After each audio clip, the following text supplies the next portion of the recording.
माननीय सदस्य श्री सुरेश महात्रे जी।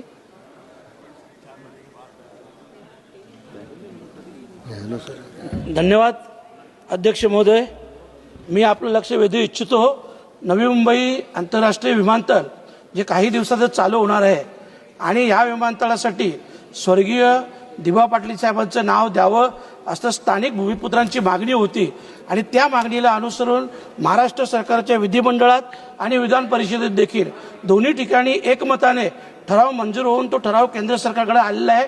मी दिबा पाटील साहेबांविषयी एवढंच बोलेन मॅडम की 2 वेळा खासदार, 5 वेळा आमदार, महाराष्ट्र विधानसभेचे विरोधी पक्ष नेते आणि खास करून त्यांच्या प्रयत्नामुळे 1989 मध्ये महाराष्ट्रात जी महिला भ्रूण हत्या प्रतिबंधक कायदा लागू झाला त्याचं समर्थन केंद्र सरकारने देखील केलं आणि 1994 मध्ये केंद्र सरकारने देखील त्या कायद्याला मान्यता दिली।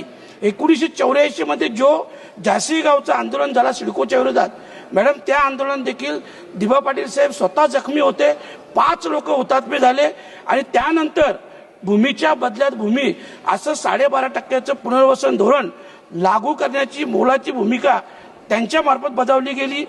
2013 मध्ये जो कायदा लागू झाला भूमी अधिग्रहण कायदा त्याच तत्वावर तो लागू होता आणि म्हणूनच या ऐतिहासिक आणि सामाजिक योगदानाला उचित सन्मान देण्यासाठी महाराष्ट्र सरकारने 2022 मध्ये निर्णय घेतलेला आहे आणि म्हणूनच मी केंद्र सरकारला विनंती करतो की त्या निर्णयाची लवकरात लवकर पूर्तता करावी आणि नवी मुंबई आंतरराष्ट्रीय विमानतळाला स्वर्गीय दिबा पाटील साहेबांचं नाव द्यावं, जेणेकरून आतापर्यंत त्यांनी जे काम केलेलं आहे, समाजकार्य केलेलं आहे, त्या समाजकार्याला देखील एक मानवंदना होईल आणि त्यांच्या स्मृतीस देखील अभिवादन होईल अशा प्रकारची विनंती करतो।